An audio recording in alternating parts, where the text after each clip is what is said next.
Si vous intéressez un minimum aux crypto-monnaies, vous connaissez forcément Caroline Jurado, plus connue sous les cryptos de Caro. Pourquoi? Parce que c'est l'une des influenceuses qui possède le plus grand nombre d'abonnés, de fans, de followers qu'il existe en France, voire même peut-être en francophonie. Pour preuve, elle a plus de 44 000 personnes sur LinkedIn. Et c'est pas tout. 86 000 followers sur Insta. Mais c'est pas tout. Le meilleur est à venir parce que elle a 141 000 abonnés sur TikTok et 810 000 likes. Donc du coup, beaucoup de personnes la connaissent, mais beaucoup de personnes ne la connaissent pas vraiment. Alors moi, ça m'intéressait de connaître, mais qui est cette personne qui a un grand succès dans les crypto-monnaies pour la connaître personnellement, professionnellement et aussi dans le monde des crypto-monnaies. Et vous allez voir qu'elle a beaucoup de choses à partager. En l'occurrence, on a vu, mais qu'est-ce qu'elle a fait avant d'atterrir dans le nid des crypto-monnaies? Vous allez voir que c'est une femme extraordinaire, parce qu'elle avait une société dans un secteur particulier que vous allez découvrir, et elle a vendu à 25 ans sa société au leader du secteur. Qui fait ça dans sa vie? Donc elle a quand même fait des choses extraordinaires. Vous allez avoir eh bien, ces réponses intéressantes sur, par exemple, est-ce que le Bitcoin va toujours vivre des cycles ou pas? Ou est-ce qu'il va chuter comme à chaque cycle de moins 80%? Ensuite, je vais lui poser une question un peu philosophique. Par exemple, est-ce que Satoshi Nakamoto a échoué dans sa mission puisque son white paper, le titre du white paper, c'est Bitcoin Electronic Cash System, mais aujourd'hui, en France en tout cas, il n'est pas vraiment utilisé. D'ailleurs, elle a fait un test pendant toute une journée en payant uniquement en Bitcoin et vous allez avoir le résultat de ce test dans cette interview. Écoutez-la bien jusqu'au bout. Ensuite, on va voir ensemble quelle est la meilleure erreur qu'elle a réalisée dans les crypto-monnaies. Vous allez voir que son retour est intéressant. On va parler aussi du bad buzz qu'elle a subi il y a environ 2 ans, alors que c'est un bad buzz totalement injustifié.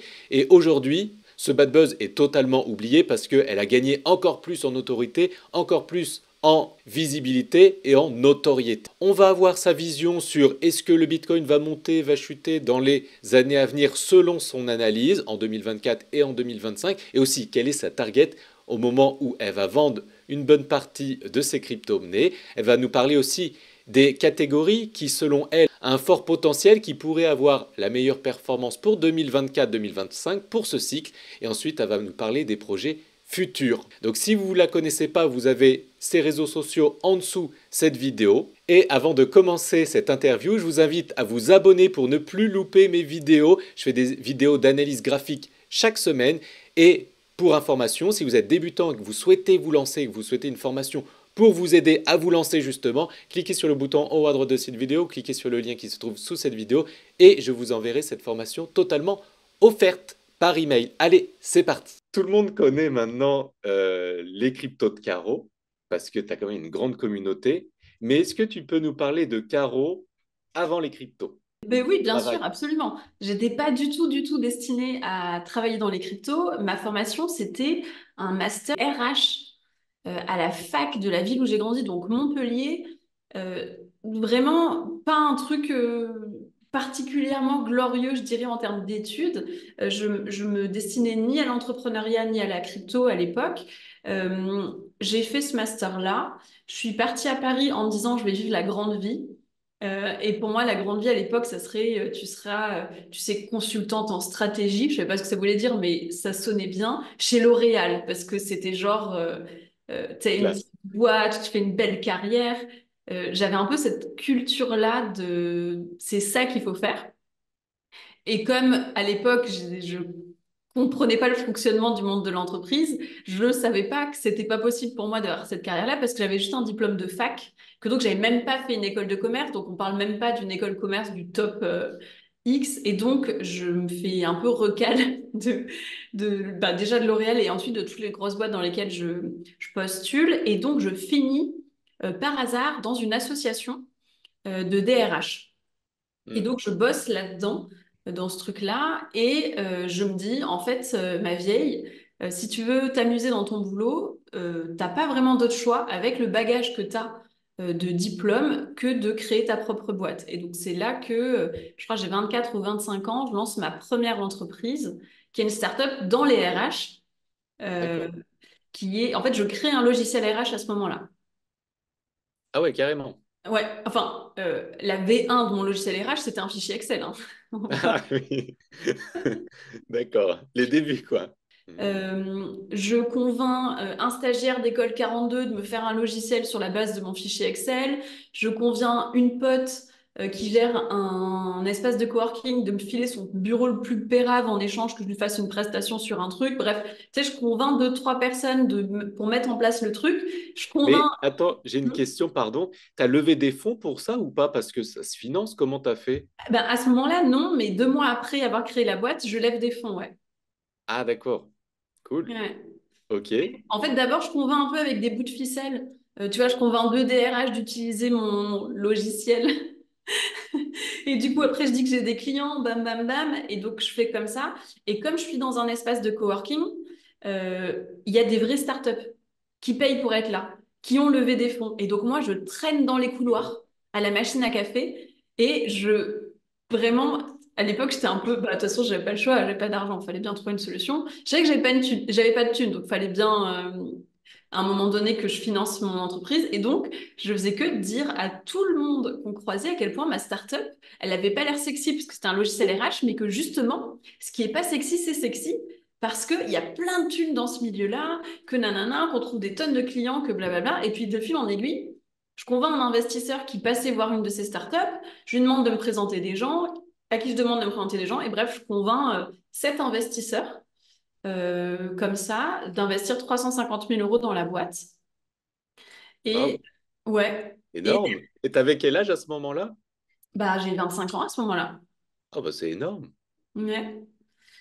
Du coup, ben, je recrute des gens, je fais une vraie version de logiciel, j'ai des vrais clients, je fais du chiffre d'affaires, tu vois, je dirige la boîte pendant 3 ans. Je finis par la revendre au leader de mon marché, qui était une plus grosse société de logiciels RH, quoi. Et donc, dans cette entreprise-là, je deviens Head of Sales. Donc, mon entreprise est fusionnée avec la leur, moi, je deviens Head of D'accord. Sales. Mais Je c'est fais... énorme ça, de se faire racheter par le leader du secteur. Ouais, C'est énorme. ouais, bah, c'était incroyable hein, pour moi. C'était un truc, je pensais pas réussir un truc aussi fou, quoi. Mais comme tu sais, j'étais un peu jeune, enfin, quand t'as pas de plan trop, tu fais un peu les choses comme elles viennent et puis puis ça se passe et puis c'est tout, quoi. Hmm. Donc je fais ça et je deviens ensuite head of sales chez eux pendant 2 ans parce que ça faisait Donc partie. salarié, tu passes Salarié, ouais, je d'entrepreneur redeviens à... salarié. D'accord, tu redeviens salarié dans le leader du secteur, chez le leader du secteur. Exactement. Ouais, après, tu vois, bon, ben, je suis quand même une salariée actionnaire. Enfin bon, j'ai des Oui. avantages liés au fait d'avoir été rachetée, mais je redeviens salariée et c'est un point important parce que ça a tué vraiment mon moral. Genre, j'avais pas du tout imaginé que le passage à nouveau au statut salarié aurait un tel impact sur moi. Hmm. Je bosse avec eux pendant presque 2 ans et ensuite je les quitte et je monte une petite entreprise à côté dans la vente puisque je maîtrisais très bien, j'étais head of sales. Et comme je me faisais chier dans cette activité-là, je décide de parler de crypto et ça nous amène à les cryptos de Caro. D'accord. Et donc du coup, comment tu as découvert les cryptos? Parce qu'à ce moment-là, quand même, c'était, je sais pas en quelle année, c'était beaucoup moins connu qu'aujourd'hui. Comment tu as initié le pas? C'est terrible. Ma découverte avec les cryptos, elle était terrible. Ah, Ouais. Est-ce que c'était en 2016 quand est-ce que c'était en 2016 ou un peu avant, je ne sais plus. Mais quand je monte ma première startup et que je suis dans ce fameux espace de coworking, et mhm. ben dans le bureau d'en face, il y avait des développeurs et ces enfoirés, ils géraient une boîte où ils faisaient des sites internet. Elle marchait pas du tout leur boîte parce qu'ils étaient organisés n'importe comment. Mais eux, ils me disaient, Caro, tu n'as rien compris. L'avenir, c'est les cryptos. Investis dans les cryptos, investis dans le Bitcoin, investis tout ça, nanana. Et moi, j'étais là, genre, mais les mecs, qu'est-ce que vous racontez? C'est de la daube, je comprends rien à ce que vous dites. Vous faites genre que vous avez compris la vie pour cacher le fait que votre entreprise marche pas. Je me sentais tellement meilleure que... En 2016. Ouais, ouais, ouais. Vous savez, peut-être même un peu avant. Enfin, vraiment, voilà, je me sentais tellement meilleure que c'est ouf. Et, Et en fait, bah, j'ai revendu ma boîte, j'ai gagné beaucoup d'argent à ce moment-là, mais pas non plus de quoi arrêter de bosser pour toute une vie. Et eux, en fait, ils sont devenus, ouais, millionnaires ou pas loin, quoi. Et à ce moment-là, je me suis dit, putain, Caro, t'es une connasse. Vraiment. C'est genre, c'est pas comme ces gens qui en ont jamais entendu parler. Moi, on m'en a parlé tous les jours. Oui. Mm. Moi, j'ai choisi de dire, oh, ça Non. a l'air d'être vraiment de la merde, ce truc. Donc voilà comment, ben, par énorme FOMO, et ouais, je m'en voulais à mort en fait, parce que au final, si je m'y suis pas intéressée, c'était pas, enfin, l'impression moi que j'avais, c'est que eux, ils avaient pas bien compris le sens du travail, moi j'avais une vraie entreprise, nanana. Mais la vérité, c'est que parce que j'ai pas réussi à comprendre ce que c'était que le Bitcoin et les cryptos quand ils m'en ont parlé, que je me suis sentie bête, et donc du coup, j'ai voulu mettre ce truc-là sous le tapis et me dire que c'était pas si important que ça. Et la vérité, c'est que bah, c'était très très important. Et donc, quand je me suis rendu compte de ça, au moment de ma revente, bah, j'ai commencé à me dire, OK, bah, tu comprendras tout des cryptos, ça va pas t'arriver deux fois. Et c'est à ce moment-là que j'ai commencé à investir pour de vrai. Et donc voilà. Donc le déclic, c'était que le cours des cryptos monte et c'est là où tu te dis, ah mince, j'aurais dû. C'était quoi le déclic en fait? Ben, c'était un peu avant Le moment où 2010. tu as basculé, quoi. Bah, c'était un peu avant 2019 en réalité. Donc, je pense qu'à un moment donné, il y a dû avoir une actu Mm. que j'ai vue et j'ai refait, parce que je me rappelle de moi sur mon lit en train de regarder l'actu. J'avais allumé, je sais pas, mon ordi ou j'en sais rien, et de me dit, putain, mais Caro, c'est pas normal que tu captes rien à ce sujet-là, il faut absolument que tu comprennes. Donc, c'était à ce moment-là, en réalité. Donc au Et final, un bon moment quand même. Du coup, c'était dans les années 2018.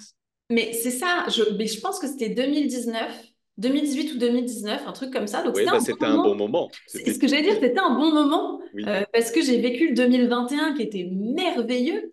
Ah Euh, oui, et d'ailleurs, c'est 2021 que j'ai commencé à créer du contenu sur les cryptos.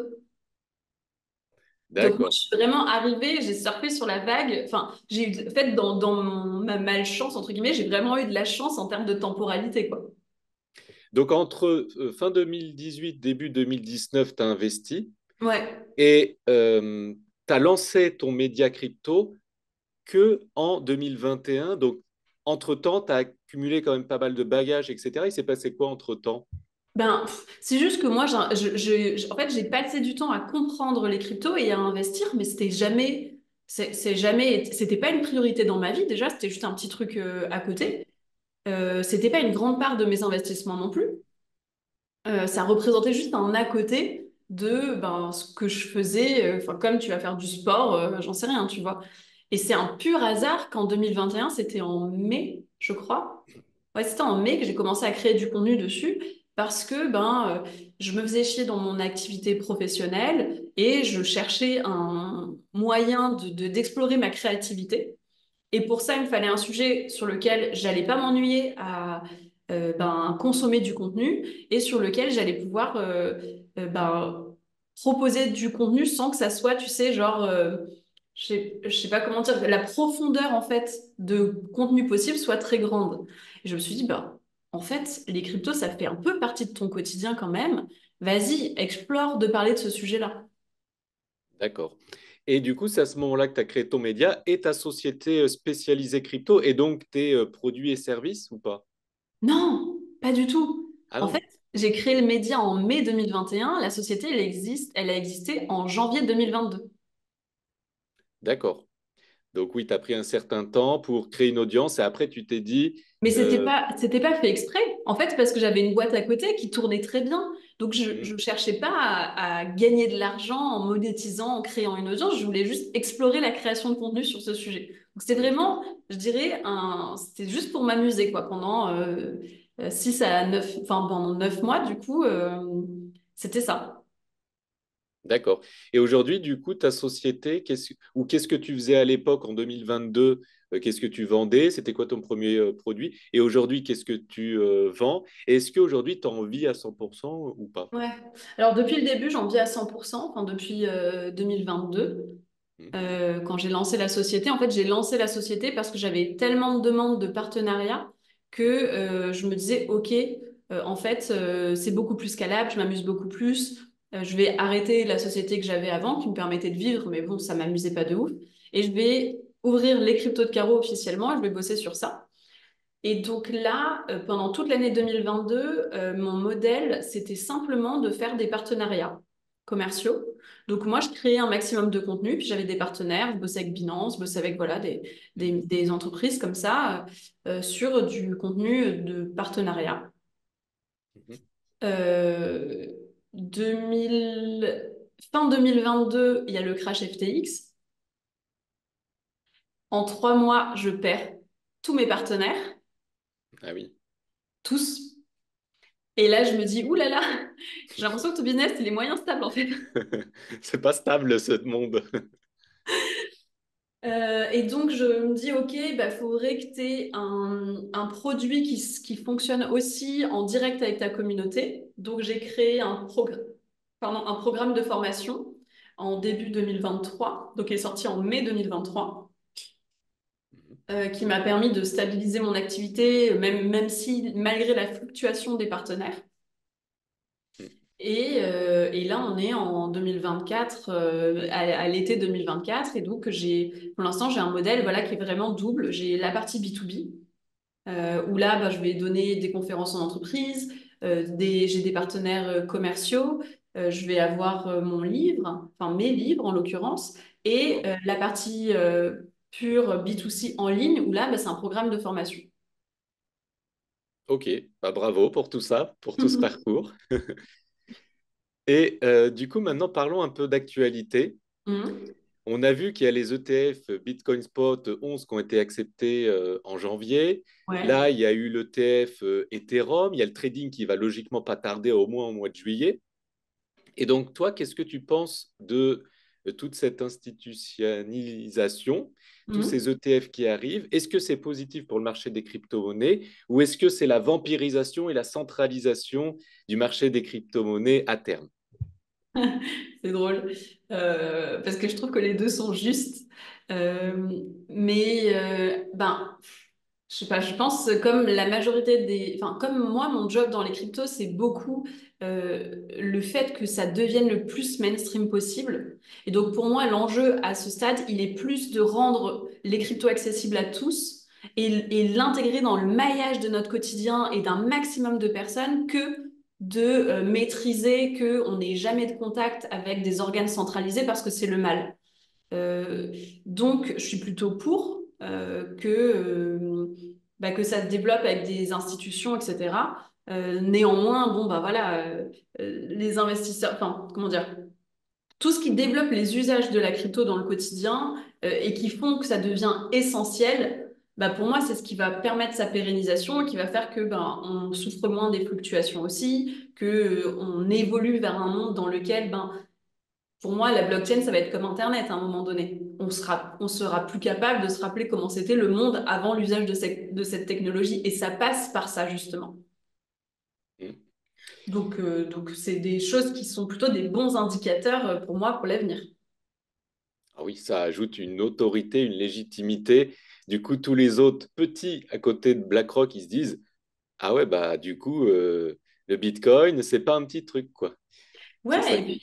mais oui, et puis vraiment, enfin, on décorrèle de plus en plus les usages du prix de la crypto, parce que bah, les usages, ils vont être de plus en plus ben, utilisés au quotidien, et même s'il y a des variations de prix, en fait, ce qui compte, c'est que les usages se développent. Dans tous les cas, c'est vraiment notre avenir, il passe par là. Donc Hmm. moi, je vois ça plutôt d'un bon œil, je dirais. D'ailleurs, tu as fait une sympathique vidéo sur ta chaîne qui s'appelle Ah, Je passe une journée entre autres, hein, je passe une journée en payant uniquement en Bitcoin. ah oui. Est-ce que tu peux nous parler de cette expérience? Est-ce qu'au final, tu penses que c'est un échec aujourd'hui? On ne peut pas vraiment, en France en tout cas, utiliser le Bitcoin au quotidien. Qu'est-ce que les gens ont ressenti face à ça?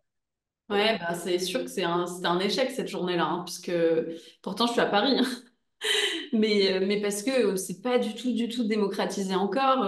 Après, c'était il y a 2 ans, je crois que j'ai fait cette vidéo, donc peut-être depuis ça a un tout petit peu changé, mais on peut pas payer en Bitcoin en réalité. Enfin, en tout cas, pas dans le monde je vais dire réel, mais genre pas en allant en bas à ta boulangerie, tu vois. Oui, le commun des mortels, quoi. Oui, le commun des mortels ne peut pas faire ça. Et d'ailleurs, même le seul bar que j'avais trouvé qui permettait qui en tout cas avait tout un marketing sur je peux payer en Bitcoin, putain, en fait, c'était pas possible. C'était vraiment genre, ils n'avaient pas la possibilité de le faire en réalité. J'étais si déçue. Donc oui, bah pour l'instant, les cryptos, ça reste, on développe les usages. C'est pas du tout encore une monnaie exploitable dans le quotidien, je dirais. En D'ailleurs, France. j'ai Mhm. une question forte. Ah, Est-ce que Satoshi a échoué? Alors attends, je vais développer, parce qu'en vas-y. fait, dans son white paper, la première phrase, c'est Bitcoin, une électronique cash system. Ouais. Et aujourd'hui, dans les faits, tu l'as vu par expérience, au moins en France en tout cas, qui est tout petit dans le monde, Mhm. bah, on ne peut pas vraiment acheter, on peut pas vraiment utiliser le Bitcoin comme monnaie. Je ne pense pas qu'à l'avenir, on achètera une baguette de pain avec du Bitcoin euh, sans utiliser le Lightning Network, qui n'était pas prévu dans le white paper de Satoshi Nakamoto. Donc, est-ce qu'il a échoué? Bah, pour moi, il n'a pas échoué, il a juste pas encore réussi. C'est un process en cours, tu vois. On est sur une monnaie qui est hyper jeune, qui a une vocation à changer le monde, à nous libérer des intermédiaires. Je pense quand même que, enfin, à un moment donné, pour l'instant, le Bitcoin est beaucoup trop volatile pour être utilisé comme ça. Mais le but du Bitcoin, c'est qu'il soit plus volatile une fois que toutes ces pièces auront été créées. Et donc, à ce moment-là, il pourra trouver son vrai usage, en tout cas son usage pour lequel il a été créé. Mais process en cours, quoi. Hmm. Oui. Donc, alors d'ailleurs, ça va super bien avec ma question qui suit. Est-ce que pour toi, à l'avenir, donc dans Mhm. quelques années, voire même dizaines d'années, est-ce que le Bitcoin sera plutôt considéré comme une réserve de valeur, plutôt comme l'or, un actif spéculatif, comme on va dire les actions, donc pour générer du cash, quoi, pour protéger son argent, générer du cash, ou comme monnaie, donc transfert de valeur, réserve de valeur, gagner en valeur, ou transfert de valeur, ou les trois. C'est une Ou... excellente question. Moi, j'ai quand même l'impression que ça va plus être utilisé comme une réserve de valeur, comme l'or, que comme une monnaie. Euh, mais c'est dur de savoir ce qui va se passer. Ouais, j'ai plus le sentiment que ça va être plutôt les stablecoins qui seront utilisés facilement comme monnaie. Ce qui est déjà le cas dans le milieu des cryptos, en fait. On utilise le Bitcoin pour investir et ou pour une réserve de valeur et on utilise les stablecoins comme monnaie. Je pense que ça sera plus ça qui arrivera, mais enfin bon, dur à dire, hein. Oui. D'ailleurs, moi, je me posais une question. Dans 100 ans, moi, je suis un peu trop dans l'avenir, mais dans 100 ans, c'est ce qui m'a aidé en 2016 d'investir. Ok. Mais dans 100 ans, Quand moi, ou j'ai pas même, investi. hein? Quand moi, j'ai pas investi. C'est ça. Moi, je sais pas, j'ai eu une folie, j'ai tout investi. Moi, par contre, j'ai mis toutes mes économies. Je suis un peu starbé parfois. Génie. Et donc, du coup, dans 100 ans ou en 2140, il y Mhm. aura plus de bitcoins qui seront émis. Tout sera déjà émis. Donc, du coup, les mineurs, donc ceux qui sécurisent le réseau et qui sont indispensables au réseau Bitcoin, seront uniquement payés par les frais de transaction. Mais comme il y a les ETF, comme il y a les exchanges, et comme tout le monde passera par des trucs centralisés, et que, comme tu l'as dit, il sera sûrement une réserve de valeur et non un actif de transfert de valeur, alors que les mineurs du Bitcoin seront payés à ce moment-là uniquement par les frais du réseau, est-ce que du coup le modèle ne sera plus viable à ce moment-là, selon toi? Putain, c'est une question vachement bien pensée parce que c'est un sujet Oui. philosophique, j'ai envie d'en écrire une newsletter. Ah Euh, oui, mais moi je me pose cette question depuis très longtemps et j'arrive pas à trouver de réponse. On sera plus là à ce moment-là, mais non, je me dis dans 100 ans, voire même dans 50 ans, tu vois, hmm, on sera là, mais on sera plus tout frais. ouais, c'est clair. C'est clair, on sera plus tout frais. Ben, j'espère que d'ici là, premièrement, on passera pas en majorité par des réseaux centralisés. Tu vois, j'espère que la phase réseau centralisé, c'est plus une phase de découverte. Parce que pour l'instant, ce que je constate avec ma communauté, donc moi j'ai une communauté de monsieur et madame tout le monde qui commence à s'intéresser aux cryptos. Et ben tu vois, ils rentrent sur le marché par des acteurs centralisés et dès qu'ils ont un peu plus confiance, ils rentrent Mm. dans la décentralisation, tu vois. Donc j'ai quand même espoir que ça c'est un truc qui se fasse à grande échelle. Et que de plus en plus, parce qu'il y a aussi le fait que en fait, les technologies blockchain sont tellement coûteuses en termes de création que l'UX, enfin l'expérience utilisateur, elle a été très délaissée au début. Tu sais, c'est la dernière couche, quoi. Et donc là, elle arrive de plus en plus, mais pour moi, ça va se développer tellement qu'à un moment donné, on passera sur du décentralisé presque sans ressentir la différence. Mm. Et si je suis peut-être un peu une personne optimiste, hein, mais tu vois, il n'y a pas longtemps, enfin, je vois cet exemple entre ma banque en ligne versus ma banque historique euh, euh, ancienne, mais j'en crève. Vraiment, quand je passe par ma banque historique, je suis là, genre, mais pourquoi je m'inflige ça? À la limite, les mecs, ils m'obligent à me déplacer pour signer un truc à la con, euh, Oui. alors que en ligne, c'est un clic, c'est un machin. Et ben, je pense que Mm. cette différence-là qu'on vit dans le Mhm. centralisé, et ben, on va le vivre exactement pareil entre centralisé et décentralisé. Les avantages du décentralisé vont devenir tellement grands qu'on va être là, genre, ah, mais c'est le passé, le reste. Oui. Et donc, je pense que peut-être si ce truc-là se développe dans ce sens, ça ne sera pas la fin des cryptos du tout. Mm. T'en Donc penses oui, quoi? oui, c'est intéressant. Donc en fait, il faut simplifier l'utilisation du Bitcoin natif. Et puis les gens s'en rendront même pas compte qu'ils utilisent Bitcoin directement sans passer par des intermédiaires. Ça serait l'idéal. C'est un peu ce qu'on voit sur Ethereum avec le l'account abstraction. Il faudrait Hmm. ça très simple en fait, mais pour Bitcoin. Et moi, je pense aussi que les cas d'usage arrivent sur Bitcoin. Donc, il y a des layers 2, il y a des finances décentralisées, il y a du staking et du Et restaking, il y oui, a plein de trucs. Et puis, il y a les tokens BRC20, oui, les c'est ça. tokens Rune, les ordinals. Tout ça, je pense, va créer plein de frais de transaction. Et j'espère aussi que ça restera décentralisé, au moins en partie. Donc, intéressant cette discussion. Parlons maintenant un peu des cycles. Ouais. Le Bitcoin, depuis sa création, on voit que c'est cyclique, hein. Ça fait 3 ans de hausse, 1 an de baisse, 3 ans de hausse, 1 an de baisse, tout le temps. Ça a toujours fait ça. Est-ce que pour toi, ça va continuer? Ou est-ce que pour toi, là, en 2025-26, il chutera de 80% comme tout le temps ou pas? Est-ce que là, comme il y a des nouveaux acteurs dans l'équation, les ETF, les institutionnels, est-ce que cette fois-ci, il n'y aura pas un grand crash de 80% comme tout le monde s'attend?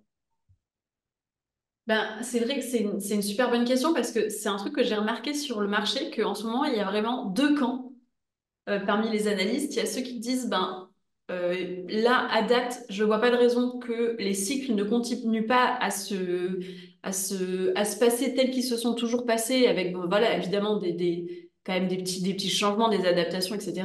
Et il y en a qui sont vraiment persuadés que là, on a trop de variables, il y a trop de changements et que le passé ne peut plus prédire l'avenir et que donc on navigue à vue. Je fais plutôt partie de ceux qui pensent qu'on est encore dans un cycle qui va continuer à se reproduire avec des adaptations, avec des choses, et qu'on a encore des modèles de prédiction qui sont utiles. Je pense pas que tout a tellement changé qu'on n'a plus accès à rien, on peut plus se baser sur rien. Mais si ça arrive, franchement, ça fait peur, hein. Bah, c'est ça. Et c'est vrai qu'à chaque halving, depuis sa création, il y a un pump quelques mois après. D'ailleurs, là, logiquement, on n'est pas loin de vivre la même chose si ça se reproduit.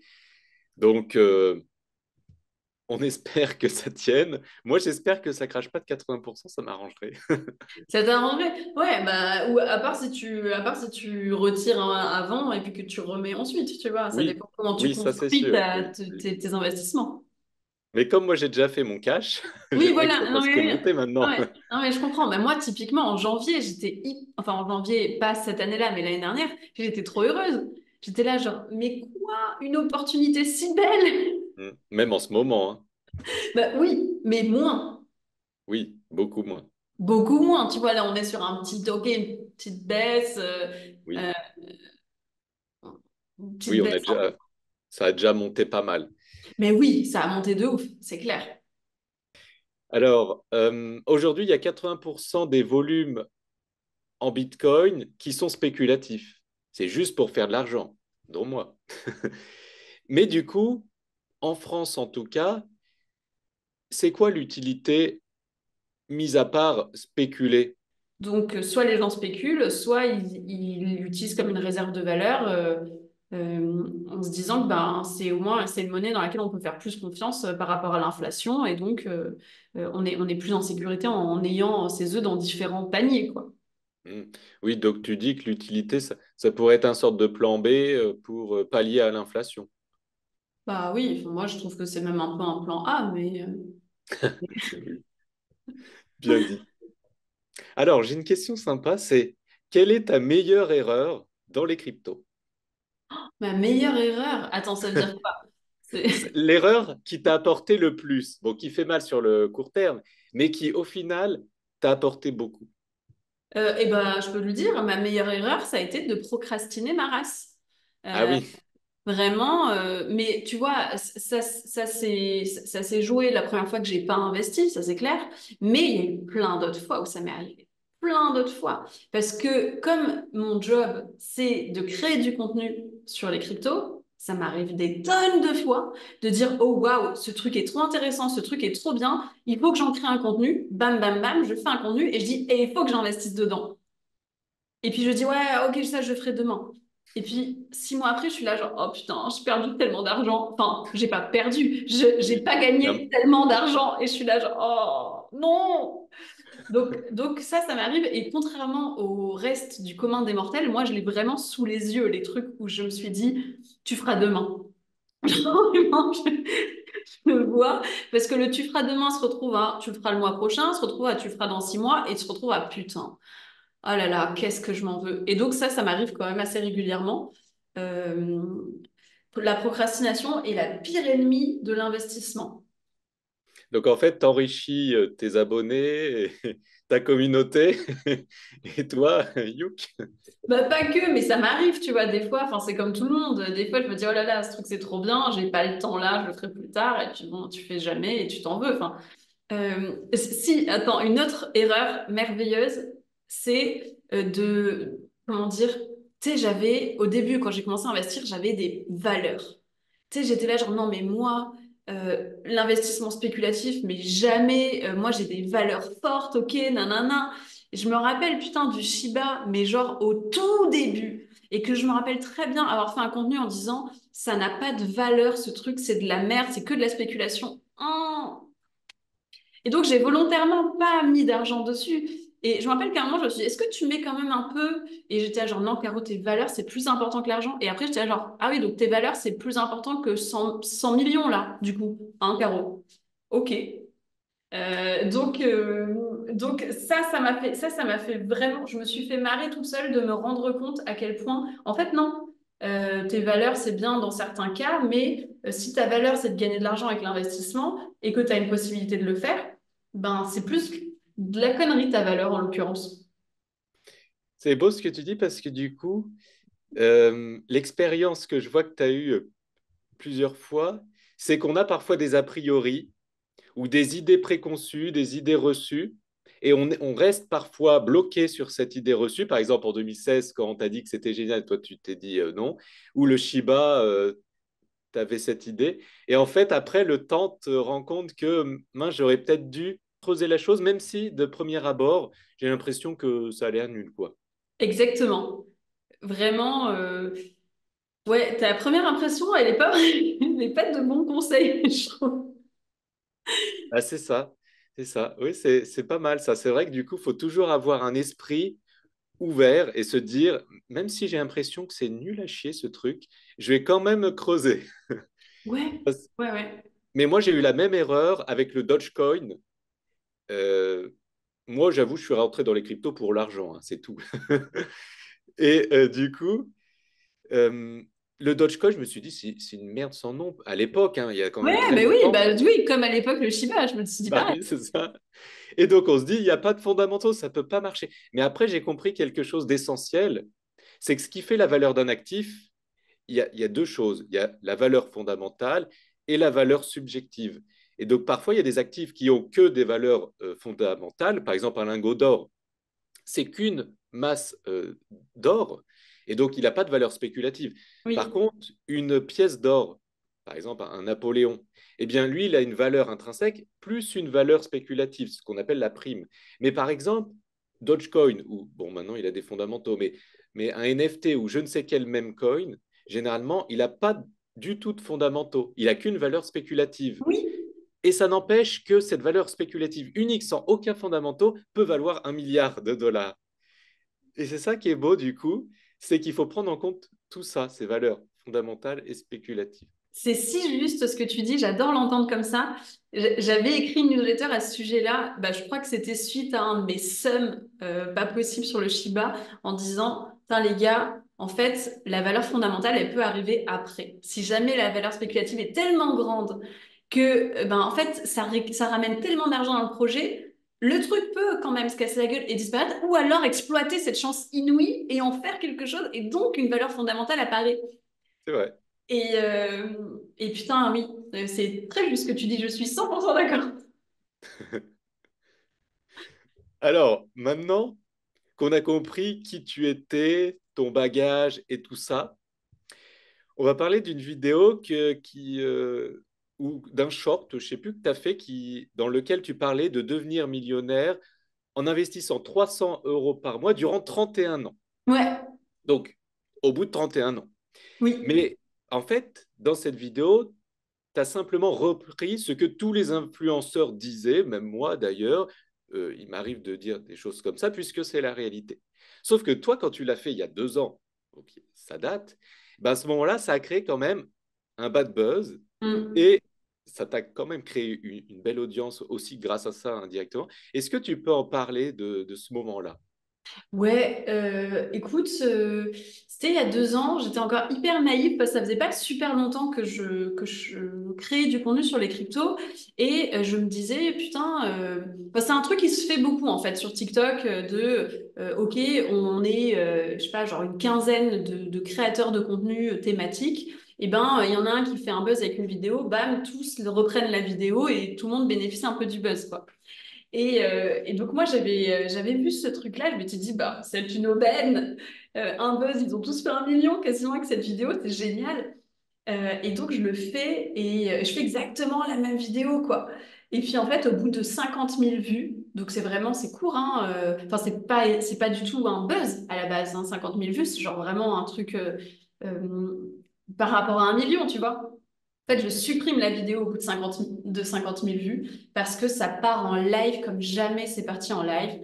Je me retrouve à avoir mais, tout le monde sur le dos. Je me retrouve à recevoir des centaines d'insultes par jour pendant des semaines. Je me retrouve à avoir tous mes concurrents, ces enfoirés, qui ont fait la même vidéo, qui font des énormes tweets en disant regardez cette menteuse, cette arnaqueuse, cette machin. Oh purée, c'était une période qui a été hyper douloureuse pour moi, dans laquelle je me suis vraiment dit que, ben, en fait, et en plus, à cette période-là, je gagnais même pas encore d'argent. Genre, rien n'était monétisé, j'avais aucun produit, c'était vraiment juste pour m'amuser, quoi. Et je me faisais traiter d'arnaqueuse, c'était si douloureux pour moi. Et donc je dirais pas que ça m'a apporté une belle audience. Au contraire, franchement, je pense que j'ai réussi malgré ce bad buzz et pas grâce à ça, parce que franchement, ça m'a apporté 0 abonné. Ça m'a apporté d'être très connu dans le milieu des cryptos et très moqué par ces gens-là, quoi, disons. Ça a aussi fait que pendant 1 mois et demi, j'ai arrêté de travailler parce que je pouvais plus ouvrir mon téléphone, ouvrir mon ordi sans avoir la gerbe, tellement je me faisais insulter. Donc ça, c'était franchement horrible. Mm. Et après, j'ai compris que ben, les réseaux sociaux, c'était les réseaux sociaux et que ben, les concurrents qui avaient profité de ça pour pour alimenter le buzz, c'était des gens qui avaient un intérêt à ce que je disparaisse parce que je prenais de la visibilité, je prenais leur part de marché sur ça. Et donc, bref, j'ai continué. Finalement, je suis revenue, quoi, 1 mois après, un mois et demi après et j'ai recréé du contenu et j'ai recontinué en fait un peu ma vie comme si de rien n'était. Et maintenant, je fais beaucoup plus attention sur les réseaux, au sens où je me désolidarise beaucoup plus de mon contenu. Alors qu'avant, je faisais des trucs vachement... j'étais très comme si je parlais à mes amis, quoi. Et donc, mon cœur était vachement plus mis dans ce que je fais, je me protégeais pas. Maintenant, je fais beaucoup plus attention. Surtout qu'en fait, c'est injuste parce que tout le monde le faisait déjà. Oui, Et en plus, c'est mathématique. Tu fais 300 € par mois. C'est pas énorme, 300 € par mois. oui, Pendant 31 ans. Là, par contre, c'est très long. oui. Ah, je sais pas combien de pourcents C'est c'était. 12% de rendement. 12%, donc c'est faisable. Mais c'est mathématique, en fait. Tu peux devenir, oui, millionnaire en 300 € par mois avec 10-12% par an durant 31 ans. Voilà, c'est mathématique. Donc tu peux pas dire que ça n'existe pas. En plus, tout le monde le fait. Et moi, ce que je me pose comme question, c'est pourquoi toi, tu as fait un bad buzz et pas les autres? Ou est-ce que les autres ont fait des bad buzz Ah aussi? non, bah, ils n'ont pas fait de bad buzz, les autres. Vraiment, moi, c'est parti en live. Oui, mais Genre, pourquoi toi, alors que c'est pas justifié? ben, je pense qu'il y avait probablement le fait que j'étais une nana, alors que eux, c'était que des mecs. Enfin, si je dois lister les différences, tu vois, moi, j'étais une Oui. nana, eux, c'était que des mecs. Ben, en vérité, c'est la seule différence parce que c'était pas des gens qui étaient plus là que moi, enfin, depuis plus longtemps que moi sur le marché. C'était pas des gens qui avaient moins d'audience. Enfin, c'était vraiment pareil, sauf que moi, j'étais une nana, quoi. Je suis d'accord.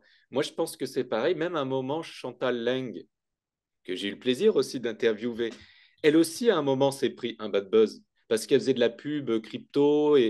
Mais aujourd'hui, elle est un peu plus respectée comme toi, d'ailleurs. Mais au début, je sais pas, j'ai l'impression que comme c'est un milieu du coup finance et tout ça, et qu'il y a quand même 90% d'hommes, ils ont peut-être leur ego mal placé, qui fait que ah, la femme, et c'est moins, ou je sais pas. Mais c'est malsain. Et avec le temps, les femmes s'imposent quand même et montrent leurs compétences. Et avec le temps, ils comprennent un petit peu, avec un peu de recul et d'intelligence, qu'au final, elles ont autant de valeur et de connaissances que tout le monde. Ben, dans mon cas, j'ai l'impression que ce qui s'est passé, c'est que ça faisait pas hyper longtemps que j'étais sur le marché et qu'eux, ils se sont dit, on va la détruire. Et donc, elle va disparaître. Parce que c'est vrai qu'il y en a eu des tonnes de gens qui ont popé sur ce secteur-là et puis en fait, qui l'ont juste arrêté parce que c'est douloureux, c'est difficile, il y a plein de trucs. Et donc, ça aurait très bien pu se passer pour moi aussi. Hop, j'aurais fait autre chose et puis on n'en parlait plus.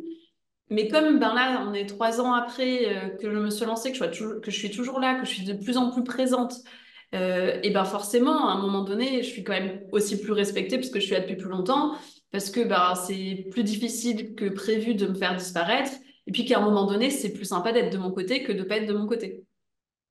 C'est-à-dire que là où il y en a beaucoup qui se disaient, ben on va la détruire, ben maintenant il y en a beaucoup qui se disent, eh mais en vrai, si jamais j'étais avec elle, ben ça m'apporterait vachement de notoriété parce qu'elle est hyper visible. Donc bah voilà, les choses changent quoi. Voilà. Et ben c'est bien. Ça va dans le bon sens. Donc maintenant, j'aimerais qu'on parle un petit peu de la vision. Ouais. Qu'est-ce que tu vois pour toi sur le marché des cryptos en 2024-25? Est-ce que on est reparti dans un marché baissier parce que là ça crache et donc on est reparti ou pas? Ou est-ce que le marché baissier va arriver plutôt en 2025, en 2026? Qu'en penses-tu? Eh ben, mes hypothèses, moi, c'est plutôt qu'on va repartir sur une croissance. Enfin, on a fait un début de croissance, quoi, qui a été stoppé net, là, il y a 2 mois, quoi. Et moi, j'ai l'impression qu'on peut miser sur l'automne 2024 pour une vraie croissance. Et ben, 2025, je sais pas jusqu'à quand. Et qu'on aura probablement un crash fin 2025, quelque chose comme ça. Hmm. Mais encore une fois, je lis pas l'avenir et ben, on suit ce truc-là de près et si ça se trouve, ça va se passer autrement. Oui. Et niveau prix, tu verrais qu'il monte où au pic? Est-ce que ça serait 80 000, 100 000, 150, 300? Moi, j'avais évidemment l'espoir qu'il dépasse les 100 000, ce serait merveilleux, symboliquement, je veux dire. Mhm. Et dans ma tête, je m'étais un peu tablée sur 120, 130. Moi, j'étais un peu cette estimation-là. Mais ça, c'est pareil, les estimations qu'on fait, on les fait par rapport au prix précédent, aux croissances pendant les cycles, au machin, au truc. Et puis il y a des tonnes d'éléments qui viennent se rajouter. Et puis finalement, ah bah là, finalement, espérer cette estimation-là, c'était peut-être ambitieux.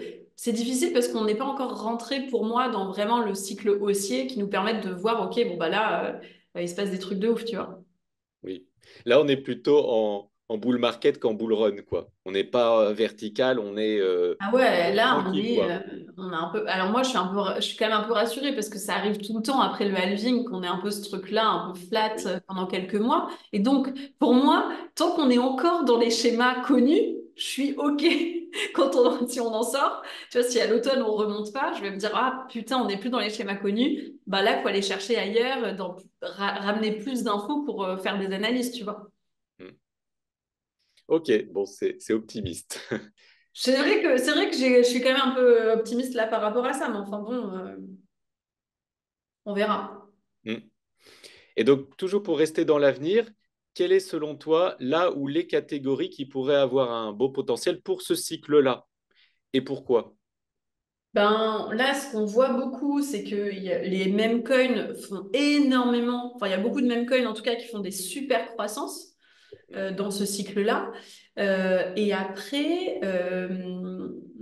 moi, ce qui me plaît le plus, ça va être toutes les cryptos comment on appelle ça, du real world, tu vois, genre toutes ces cryptos-là qui Hmm. permettent de créer des expériences dans le vrai monde, enfin dans le monde hors décentralisé, quoi, et qui apportent une solution. Je crois à fond sur toutes ces nouvelles solutions-là, mais aussi parce que ça vient toucher quelque chose qui, moi, m'intéresse particulièrement, à savoir ben, comment on fait pour que les putains de monsieur et madame tout le monde puissent utiliser les cryptos en alternative d'une solution centralisée et que ça soit plutôt simple à gérer. Donc, je dirais ça. Oui. Et BlackRock, il en a parlé, hein, des RWA, la Hmm. tokenisation d'actifs. Il a dit que c'est la prochaine vague, ou je ne sais plus ce qu'il a dit exactement. C'est BlackRock qui le dit, c'est pas le Pecos du quartier. Mais Donc, du grave! coup, c'est énorme. C'est énorme. Donc, ça, vivant. Ensuite, pour toi, dans cette catégorie ou pas, ou tu me diras si tu veux répondre ou pas, quels pourraient être là où les meilleurs cryptos, selon toi, qui performeraient le plus en 2024-25? Franchement, je préfère pas aller sur cette réponse parce que justement, je veux pas qu'on vienne me faire un bad buzz. Elle a dit cette crypto, je sais pas quoi. Mais là, en fait, étant donné la phase de marché dans laquelle on se situe, j'avoue que c'est pas le bon moment pour moi pour faire des prédictions de croissance sur des cryptos. Moi, il y en a quand même pas mal que je suis de près parce que je les trouve très intéressantes, mais dur à dire publiquement, je dirais. Je comprends.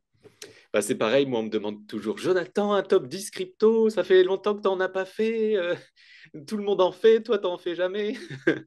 Mais je fais, bah oui, mais c'est délicat, parce que, comme tu le dis, faut que ça soit les bons, parce que sinon, tu te fais laminer. Alors, Mais ouais.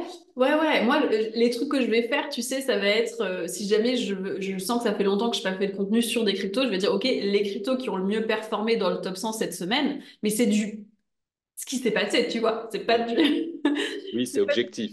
Oui, voilà. Et au moins, je me dis, je fais aussi un peu plus attention maintenant parce que je sais ce qui peut m'arriver, qui n'arrive pas à d'autres personnes. Donc, du coup, voilà, je modère aussi, quoi. Mm, c'est ça. Donc, du coup, maintenant qu'on a pris tout ça, toi, quels sont tes futurs projets, peut-être dans ta société ou ce que tu as envie de partager? Qu'est-ce que tu aimerais bien faire Eh dans ces ben, prochains temps? moi, j'adore ce que je fais. Donc, mes projets, c'est continuer la newsletter à fond. J'aime trop ça. J'ai hâte de passer les 100 000 lecteurs, tu vois. Ah oui. Donc ça, c'est Euh, newsletter gratuite? ouais, Oui, gratuite. D'accord. OK. Et donc, oui, tes futurs projets, tu parlais de continuer ta newsletter, faire grossir ta communauté et ta newsletter. ouais, ça, j'adore. Et ensuite, j'ai envie de relancer un format de vidéo longue parce que j'ai fait, tu vois, des vidéos sur YouTube, mais il y a 2 ans. J'ai que Mm. des shorts aujourd'hui qui sont postés sur YouTube et genre, je sens, parce que ma communauté me le demande à fond, d'avoir des trucs plus outils, plus tutos, tu sais, genre très facile, etc. en format long. Donc, je pense qu'à la rentrée, je vais aller sur ça. Je sais que toi, tu es beaucoup plus un professionnel de YouTube que moi. Euh, mais je sais que c'est un domaine qui est hyper compliqué, tu vois. Donc, à la fois, je veux dire, ce serait cool. Et en même temps, je pense que ça va être beaucoup de challenge, quoi.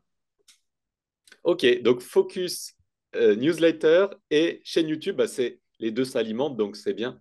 Parce que du Ouais, coup, avec ta chaîne YouTube, ça peut aussi ramener du monde pour la newsletter. ouais, exactement. Ok, bon, bah, je te souhaite le meilleur. Et du coup, où Ah, moi aussi. les personnes qui nous écoutent en ce moment pourraient te suivre ou rejoindre la newsletter, tes réseaux sociaux? On mettra les liens en dessous, les liens que tu as cités. Ouais, bah, le mieux, de toute façon, c'est soit de me suivre sur Instagram pour avoir un peu l'actu, etc. Enfin, mon actu et l'actu des cryptos, je dirais. Et la newsletter, bah, ouais, bah, de toute façon, si vous mettez le lien, c'est mon bébé, là. La newsletter, 70 000 lecteurs, j'adore. Énorme. Bah, félicitations en tout cas pour ton parcours et puis merci Merci. pour ce moment. Merci.